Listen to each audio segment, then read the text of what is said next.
제가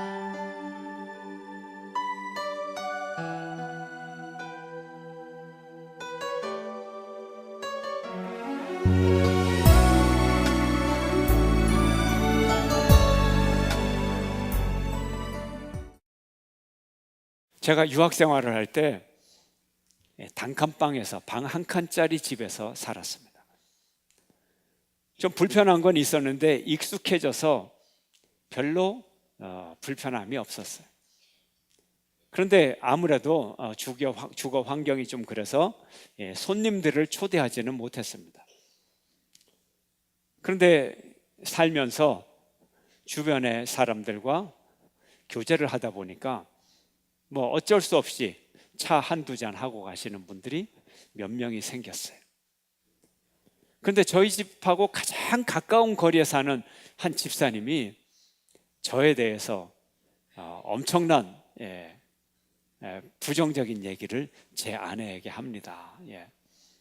우리는 행복하게 잘 사는데 그 집사님이 제 아내에게 뭐라고 하느냐 하면, 당신 남편이 어쩜 그렇게 무책임할 수가 있느냐, 아이들은 둘이나 되고 커가는데 이런 집에서 살고 가장으로서 너무 무책임하지 않느냐, 사실 저에게 맹비난을 퍼붓는 거예요. 정작 우리는 행복한데 왜 그럴까? 그리고 우리가 그렇게 작은 집에서 살고 하니까 특별히 경제적인 어려움을 겪었던 분들은 우리 집에 와서 많은 위로를 받는 것 같아요. 이런 집에서도 사는데. 그래서 우린 나름대로 남들을 위로했다고 자부심을 갖고 있는데 이제 그런 맹비난을 받게 됐어요. 그래서 좀 생각을 해봤어요. 하나님이 내게 주신 사명감과 또 가정에 대한 책임성이 어떤지 좀 진지하게 생각하는 기회가 되었습니다. 당시에는 학문 연구를 하는 게 내게는 사명이고 내게는 책임이고, 그것이 저에게는 노동이죠. 그게 제가 해야 될 노동이죠. 일이었어요. 우리나라에는 노동을 천시하는 그런 그릇된 경향이 있죠. 일이란 천한 것이 아니라 귀한 것이고, 죄악이 아니라 하나님의 축복이고, 징벌이 아니라 하나님의 명령인 것입니다. 그러므로 자기의 일을 사람은 귀하게 여기고 열심히 부지런히 일해야 되는 거예요. 모든 그리스도인들에게 오늘 본문은 부지런히 일하라고 얘기합니다. 일하는 것의 가치를 얘기합니다. 존재의 가치가 노동에 있다는 거예요. 그래서 일하지 않으면 존재 가치가 없으므로 밥 먹을 권리가 없다는 거죠. 일을 해야 인간답게 사는 것이고, 이웃과 세계를 위해 봉사하는 일이고, 하나님을 기쁘시게 하는 일이라는 거예요. 성도들은 부지런히 땀 흘려 일을 해야 돼요. 사도 바울은 오늘 본문에서 일하기 싫으면 먹지도 말게 하라 그랬어요. 10절 말씀 함께 읽습니다. 시작. 우리가 너희와 함께 있을 때에도 너희에게 명하기를 누구든지 일하기 싫어하거든 먹지도 말게 하라 하였더니. 일은 축복입니다. 하나님은 아담에게 일을 주셨어요. 이게 축복이에요. 그가 열심히 일할 때 하나님의 복이 그에게 임하는 거죠. 창세 때로부터 하나님은 사람에게 땀 흘려 일할 수 있는 노동을 주었어요. 모든 것이 풍족한 에덴 동산에서 하나님이 아담과 하와에게 주신 명령은, 또 아담과 하와에게 주신 축복은 일자리를 주는 거였어요. 그래서 그들이 수고해서 일을 했습니다. 일을 하면 하나님이 기뻐하시고 우리는 구원을 받을 수 있고 축복을 받는 것이죠. 그런데 죄로 인하여 노동이 힘들어졌어요. 얼굴에 땀이 더 많이 흘러야 그 노동을 통하여 열매를 맺을 수 있게 됐어요. 그렇다면 죄악을 저지르고 나서는 노동의 소명이 더 중요해졌다는 거예요. 더 열심히 해야 먹고 사니까. 그래서 노동은 삶이에요. 노동은 단순히 돈만 벌기 위한 수단이 아니에요. 돈이 안 벌려도 노동을 해야 돼요. 노동에 대한 개념이 달라져야 돼요. 돈이 안 벌려도 해야 돼요. 룻기에 보면요, 보아스가 등장합니다. 보아스는 부자예요. 그래서 룻이라고 하는 그 과부를 도와주기를 원했어요. 근데 어떻게 도와주나요? 곡식 단지를 그냥 갖다 주나요? 룻에게 뭐라고 해요? 우리 밭에 떨어진 곡식이 있으면 당신이 줍는 권리를 보장해 주겠습니다. 뭘 줘요? 일자리를 준 거예요. 노동을 준 거예요. 그 스스로 떨어진 곡식을 주워서, 그래서 생계를 유지하는 거예요. 근데 그 생계, 그 노동의 대가가 풍성하여서 시어머니 나오미와 둘이 먹고도 풍족한 식량이 되었더라. 뭐야? 풍족한 일자리를 준 거예요. 노동을 준 거예요. 이게 중요한 거예요. 초대교회는 유무상통한 사회였어요. 자기의 전 재산을 다 팔아 교회에 바치고 교회에 어려운 사람들과 함께 음식을 나눴어요. 그러면 일 안 하고도 먹을 수 있느냐? 그렇지 않아요. 그렇게 유무상통한 이상적인 초대교회에서도 게으른 자들은 경계했어요. 게으른 자들에게는 먹을 것을 주지 않았어요. 디다케라고 하는 12사도의 교훈집이라고 하는 책이 있는데 초대교회의 여러 가지 교회 생활상이 나타나 있어요. 초대교회에 많은 순회 전도자가 있었어요. 순회 설교자가 있었어요. 길을 가면서 이제 복음을 전합니다. 그리고 그 마을에 있는 교회에 가서 음식을 먹고 이제 잠을 자고, 그리고 또 순회 설교를 하고 또 전도를 떠납니다. 바울과 비슷한 거죠. 예수님과 비슷한 거죠. 많은 사람들이 있었어요. 그러므로 교회는 순회 설교자가 오면 그들을 극진히 대접을 합니다. 극진히 대접을 해요. 그런데 이틀 동안 하는 것을 보는 거예요. 이틀 동안 아무 일도 안 하고 밥만 먹으면 3일째가 되면 밥을 안 줘요. 먹을 건 안 줘요. 이틀 동안 너 타는 거 다 봤다 이거죠. 성실히 설교하고 성실히 복음 전하는 자들에게 풍족하게 주는 거예요. 가난한 사람이 들어설 자리는 있어도 게으른 사람이 들어설 자리는 없다는 거예요. 6절을 함께 읽겠습니다. 6절 함께 시작. 형제들아, 우리 주 예수 그리스도의 이름으로 너희를 명하노니 게으르게 행하고 우리에게서 받은 전통대로 행하지 아니하는 모든 형제에게서 떠나라 말합니다. 게으른 자, 배운 대로 하지 않는 자에게 떠나라. 배운 게 뭐예요? 부지런히 일하는 것을 가르쳐 줬는데 그렇지 않는 자를 떠나라는 거예요.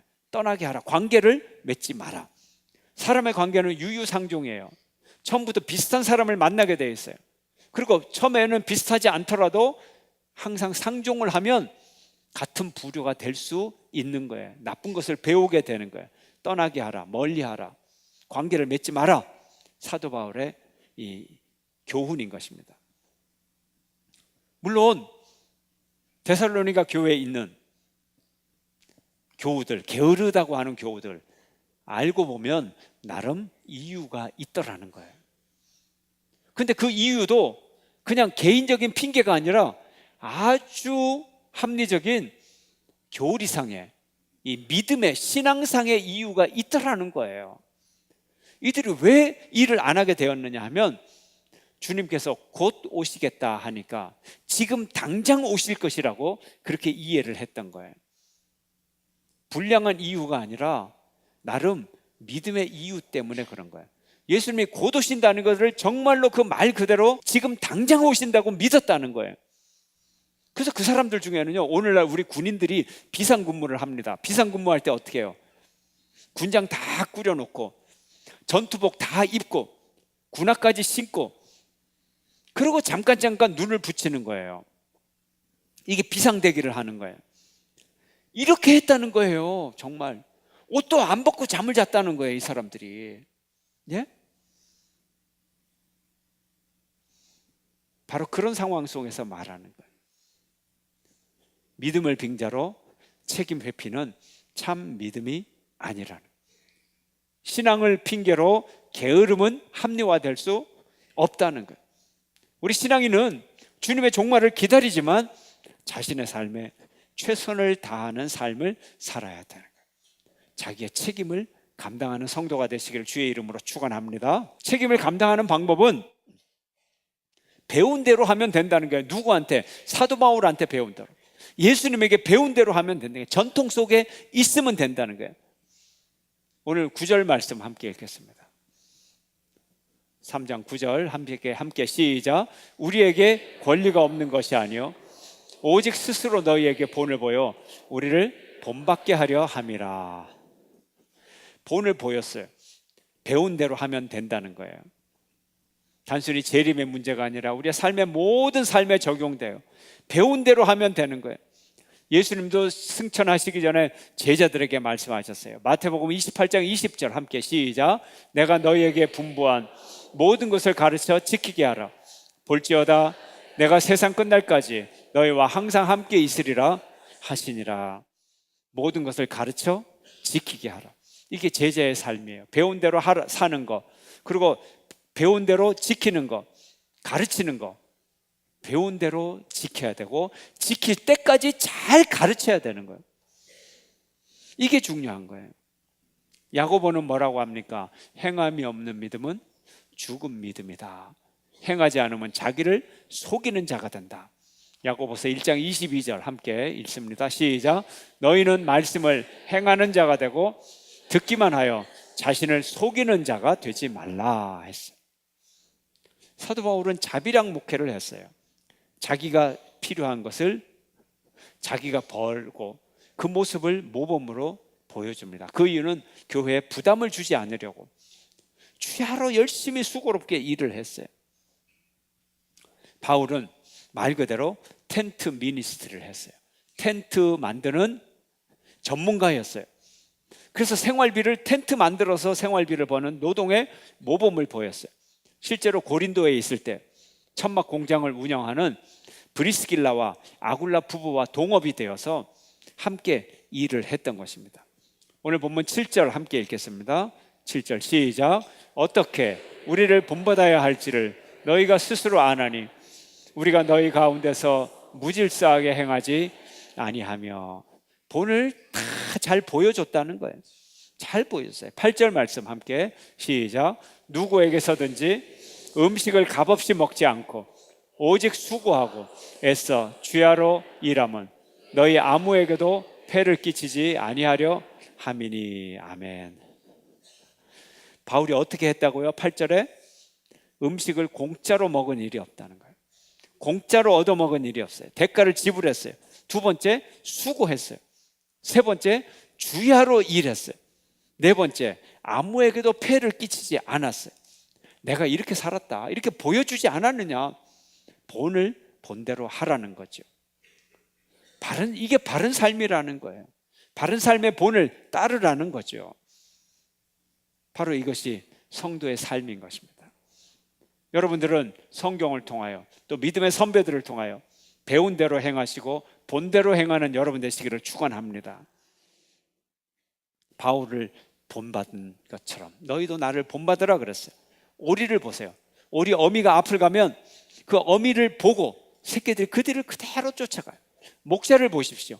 목자가 앞에 가면 양들이 목자의 가는 길을 보고 그대로 따라가는 것입니다. 이게 책임성 있는 삶이에요. 그래서 성도들은 노동을 하면서 책임 있는 삶을 행하라 이렇게 말하고 있어요. 오늘 본문 데살로니가후서 3장 10절에서 12절 함께 읽겠습니다. 시작. 우리가 너희와 함께 있을 때에도 너희에게 명하기를 누구든지 일하기 싫어하거든 먹지도 말게 하라 하였더니 우리가 들은즉 너희 가운데서 게으르게 행하여 도무지 일하지 아니하고 일을 만들기만 하는 자들이 있다 하니 이런 자들에게 우리가 명하고 주 예수 그리스도 안에서 권하기를 조용히 일하여 자기 양식을 먹으라 하노라. 아멘. 그래서 게으르지 말라. 일해서 자기 양식을 먹어라. 밥값은 해라. 이런 얘기잖아요. 게으른 사람 네 가지 의미가 있어요. 이 네 가지 의미를 벗어나면 네 가지 부지런한 사람이 되는 거예요. 첫째로 개인의 노동, 자기 가사 노동하는데 게으른 사람이 있어요. 두 번째로 주님의 가르침을 따르는 일, 전통을 따르는 일에 게으른 사람이 있어요. 세 번째로는 하나님의 나라를 위한, 하나님을 위한 책임, 복음을 위한 수고를 게을리하는 사람이 있어요. 네 번째로 사회 공적인 책임을 다하지 않는 사람이 있습니다. 이게 게으름의 네 가지 영역이에요. 여기서 벗어나서 우리는 부지런한 네 가지가 되어야 돼요. 개인의 노동을 부지런히 하고 주님의 가르침을 따르는 일을 부지런히 잘 따르고 하나님 나라를 위한 책임을 잘 감당하고 사회 공적 책임을 잘 감당하는 그럼 부지런한 사람에게 하나님은 축복을 내리신다고 하는 것입니다. 오늘 본문은 우리에게 말해요. 게으른 자는 일을 만들어낸다는 거죠. 일을 안 하면 아무 일도 없어야 되는데 일을 안 하면 엉뚱한 어려운 일이 더 생겨난다는 거예요. 태만과 나태, 엄청난 일들을 만들어내요. 한국의 공적인 영역이 모두 무너져 내렸어요. 공이 무너져 내렸어요. 한국은 사적인 영역밖에 남지 않았어요. 공직자의 부패, 부정, 무능력, 무책임, 이걸 국민들이 다 개인적인 생활 속에서 이 불편함과 피해를 다 감당하고 있는 거예요. 세월호 300명 이상이 죽었어요. 해경의 태만과 무책임과 무능력, 이것이 아무 일도 안 하면 아무 일도 안 일어나야 되는데 그들의 무책임과 무능력 때문에 많은 사람들이 죽었어요. 비극적인 사건이 생겼어요. 세월호 사건 뒤처리는 어떻게 했나요? 손해배상. 이건 사적인 영역이에요. 사적인 영역으로 손해배상하면 모두 끝난 게 아니에요. 왜요? 공적인 영역이 아직 남았어요. 이걸 해결을 안 한 거예요. 공적인 구조의 문제, 구조의 지연, 혼선, 무능력, 무책임, 이건 전혀 처리된 게 없어요. 선장과 선원들, 이런 사람들만 사적인 영역만 처벌을 받았어요. 공적인 영역은 전혀 건드리질 않았어요. 이게 국민들의 큰 상처를 주고 있는 거예요. 일만 만드는 거예요. 일만 만드는 거예요. 게으르면 일이 생겨요. 예. 책임을 다하지 않으면 고통이 생기는 거예요. 우리가 공동체로서 자기 사역의 책임을 감당해야 돼요. 각자가 교회로서 그 책임을 감당할 때 교회의 공적인 영역이 문제가 안 생기고, 또 우리 교회가 교회로서 공적인 영역을 감당할 때 이 사회가 그리스도의 복음으로 하나님 나라로 더 변화가 되는 거예요. 그런데 어떤 사람이 자기 일을 게을리 안 해서 교회에 문제가 생기고 자꾸 분열이 생기고 에너지가 없어져요. 그러면 교회는 교회로서 사회를 향한 하나님 나라를 펼치는 공적인 사역을 못해요. 그러면 그 지역사회가 복음화율이 떨어져요. 그러면 지역사회가 구원을 받지 못하게 되잖아요. 이걸 말하고 있는 거예요. 게으르면 일이 생긴단 말이에요. 지옥 가는 사람이 더 많이 생기고 구원받지 못하는 사람이 더 많이 생긴다는 거예요. 게으르면 안 되는 거예요. 땀 흘릴 준비가 돼 있어야 되는 거예요. 땀 흘려야 되는 거예요. 땀을 안 흘리면 일이 생겨요. 일이 만들어진단 말이에요. 그래서 게으른 공동체에서는 자꾸 갈등이 생기고 싸워요. 교회는 싸우지 않으면 발전을 해요. 근데 안 싸우려면 각자의 일을 열심히 하면 되는 거예요. 내가 수고하면 되는 거예요. 수고를 안 하니까 싸우는 거예요. 희생을 안 하니까 싸움이 되는 거예요. 근데 누가 처음부터 희생을 안 하려고 그랬나요? 조금은 하려고 하죠. 예. 근데 왜 못 하나요? 갈등을 견디지 못하니까, 낙심하니까. 이게 문제라는 거예요. 낙심하지 말라는 거예요. 낙심 안 하면 계속 수고할 수 있어요. 사도 바울의 고백입니다. 권면입니다. 13절 함께 읽습니다. 시작. 형제들아, 너희는 선을 행하다가 낙심하지 말라 하는 거예요. 우리가 직장의 일, 전도의 일, 구제의 일, 봉사의 일, 무슨 일을 하든지 낙심하지 않는 경우들은 거의 없어요. 예. 거의 없어요. 무엇이든지 간에 교회 일이든 세상 일이든 직장 일이든 가정의 일이든 낙심하게 되지만 그 낙심을 견디니까 가정이 유지되고, 그걸 견디니까 직장에 나가는 거예요. 견디니까 교회 직분을 감당하는 거예요. 우리가 봉사는 사람에게 하는 게 아니잖아요. 하나님께 대한 충성이잖아요. 그래서 낙심을 이길 수가 있는 거예요. 갈라디아서 6장 9절은 우리에게 이렇게 말합니다. 함께 시작. 우리가 선을 행하되 낙심하지 말지니 포기하지 아니하면 때가 이름에 거두리라. 아멘. 아까 데살로니가 후서에도, 그 다음에 갈라디아에도 왜 낙심하지 말라 그러게? 낙심을 많이 하기 때문에 그런 거예요. 낙심할 일이 많기 때문에 그런 거예요. 얼마나 낙심할 일이 많나요? 나는 열심히 수고하는데 이상한 얘기 들려요. 사람들이 알아주질 않아요. 나는 열심히 섬기는데 반응이 좋지 않아요.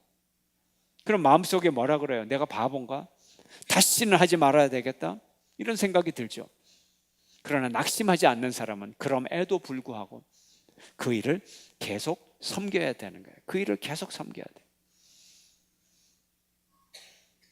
우리가 이런 기본적인 자세가 있어요.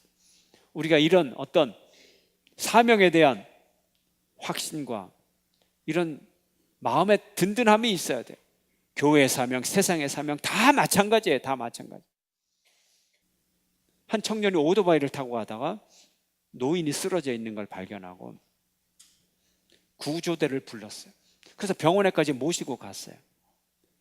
근데 이 할머니가 이 청년이 범인이라는 거예요. 그래서 재판을 회부되고 1,800만 원의 배상금을 지불해라. 2심까지 가는데 2심에도 또 똑같은 판결이 나왔어요. 중국에서 2009년도 10월에 있었던 일이에요.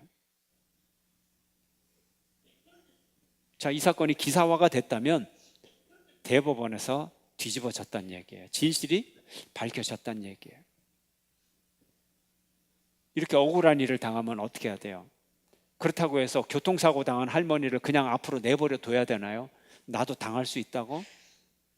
비록 낙심하게 될 일이 기다리고 있을지라도, 낙심할지라도, 낙심하게 될지도 모를지라도 이 일을 멈출 수는 없는 거예요. 멈출 수는 없어요. 이게 우리가 살아가야 할 사도 바울이 말하고 있는 거예요. 낙심하지 말아라. 낙심할 일이 있어도 두려워하지 말아라. 경제적으로 어려움에 처한 분들을 도와줘도 감사의 말 한마디도 못 들을 때가 있어요. 실망할 때가 있어요. 그러나 그럼에도 불구하고 끝까지 어려운 분들을 도와줘야죠. 왜요? 나의 나된 것은 은혜로 된 거예요. 하나님의 은혜로. 근데 하나님의 은혜뿐만 아니라 사람의 은혜로 된 거예요. 저는 무수한 고마운 일을 당했어요. 근데 단 10%도 감사하다는 표현하지 않았어요. 그러면 제가 10명에게 은혜를 베풀었는데 단 한 명이라도 감사하다고 하면 10명이 감사한 거나 모두 감사한 거나 같은 거예요. 왜? 내가 그렇게 해왔잖아요. 여러분은 다 감사하고 살아갑니까? 근데 여러분 조금 자선을 베풀고 왜 감사의 응답이 없다 그래서 또 금방 낙심하고 실망하고 그래요? 그렇잖아요. 낙심하지 말라는 거예요. 믿음의 기초가 없는 분들을 내가 중보기도 하고 영적인 성장을 위해서 이렇게 애쓰는데 영 발전이 없어. 영 생짜배기야. 포기하고 싶은 마음이 굴뚝 같아요. 그러나 그럼에도 불구하고 낙심하지 아니하고 그리스도의 사랑으로 그분을 믿음 속에서 양육을 해야 되는 거예요. 선을 행하다가 낙심하지 맙시다. 믿음의 보상이 없어도, 사람의 보상이 없어도, 세월이 우리를 지치게 하여도 낙심하지 않는 여러분 되시기를 축원합니다. 때가 이르면 주님께서 거두게 하시고 주님께서 하심으로 주님께서 상급 주시고 주님께서 열매 맺게 해 주실 것입니다. 여러분들이 주님의 일을 부지런하게 행하는 모범적인 일꾼이 되기를 축원합니다. 성경에 배운 대로 하는 여러분 되시기를 축원합니다. 믿음의 조상들, 예수님의 모습을 본받는 여러분 되시기를 축원합니다. 여러분의 삶과 모든 정황 속에서 주님을 기쁘시게 하고 오직 선을 행하고 땀 흘려 수고하고 애쓰고 함께 나누는 여러분 되시기를 주의 이름으로 축원합니다.